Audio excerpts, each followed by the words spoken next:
Dan saya bangga ketika saya melihat berkembangan hafalan Al-Quran, apalagi anak-anak kita yang memberi insyaAllah tanda baik Indonesia ke depan insyaAllah lebih baik. Contohnya barangkali Bapak Ibu sudah melihat Musa. Sudah nonton nggak TV? Ini orangnya ini langsung ini.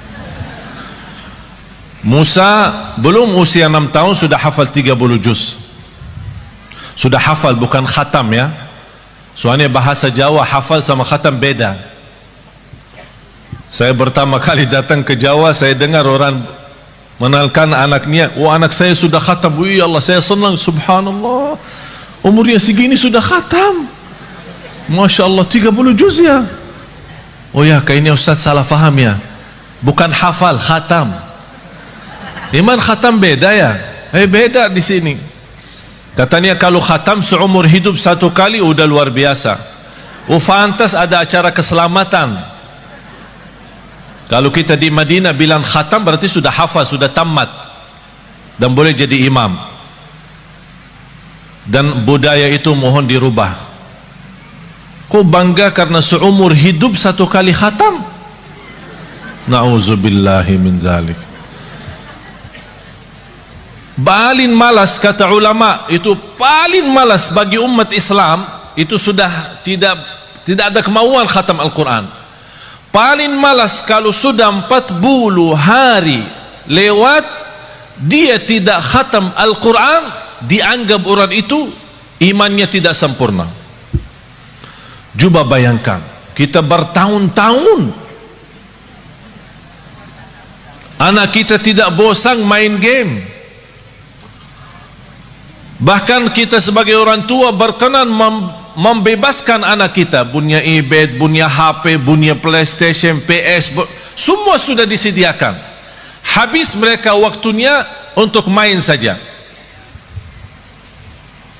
Habis sudah mereka sudah usia, sudah semakin besar, baru datang bapak dan ibu, tolong Syekh, apa?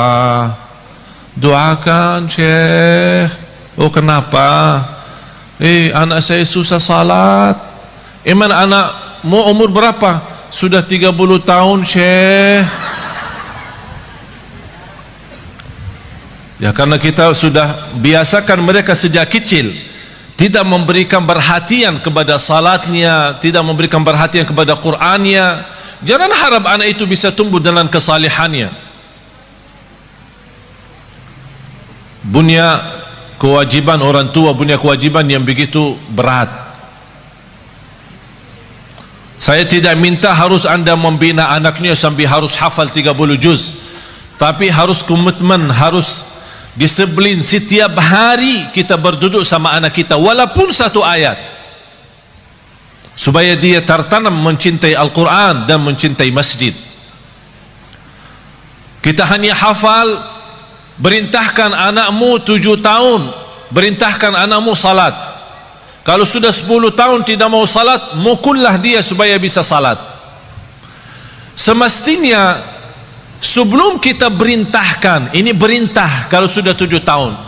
Maksudnya Rasul apa? Sebelum memerintahkan, biasakan dia dulu supaya terbiasa. Artinya apa? Sejak dia kecil, masih di bawah 7 tahun, kita boleh membiasakan dia untuk bisa salat, untuk bisa membaca Al-Quran. Sampai kalau sudah 7 tahun, kita tidak punya, sebelumnya tidak punya kewajiban untuk memaksa atau memerintahkan. Tapi kalau sudah 7 tahun, baru mulai tugas baru adalah memerintahkan. Tapi supaya perintah itu bisa diterima dengan baik dan senang, kalau sebelumnya sudah membiasakan dia cinta Al-Quran dan cinta masjid, baru akan ringan menerima perintah dari orang tua. Anak salat, ya salat. Sekarang apa yang kita lihat? Apalagi kalau kita perhatiin masjid-masjid, yang paling ramai di masjid itu sudah bapak-bapak, sudah tua, mengharapkan husnul khatimah. Langkah-langkahnya aja susah, berjalan pelan-pelan aja ke masjid. Ditanya, Pak, anaknya mana? Oh, dia di rumah lagi tidur. Tapi coba bayangkan kalau jam sekolah, Pak, anak dia di mana? Oh, lagi sekolah. Karena kita membiasakan kalau bangunin dia subuh, ketika salat subuh tidak begitu kita menaturkan dan komitmen supaya dia bisa menjaga salat subuh, apalagi di masjid. Ayo nak, bangun nak, sudah azan nak. Ya, kedinginan, nantuk. Oh, nantuk ya, ya udahlah. Malah ditutupin selimutnya lagi. Pas jam sekolah jam 7, bangunin lagi. Ayo nak, bangun. Masih nantuk. Bangun sekolah. Wih, marah sekali. Upas sekolahnya marah. Kalau benar-benar kita cinta dan sayang anak kita, ingat firman Allah Subhanahu wa taala, ya ayyuhalladzina amanu qu anfusakum wa ahlikum nara.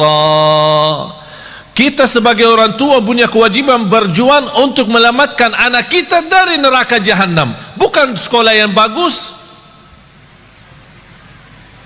Apa artinya sekolah tinggi, kuliah yang terbagus, bahkan bisa keluar negeri, tapi na'udzubillah di akhirat masuk neraka? Apa itu berjuangan?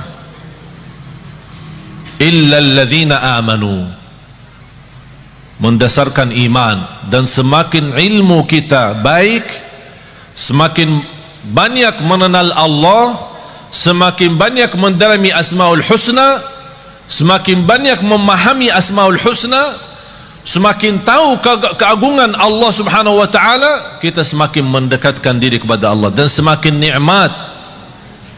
Karena posisi iman naik turun. Bagaimana supaya naik terus? Ilmu yang bermanfaat.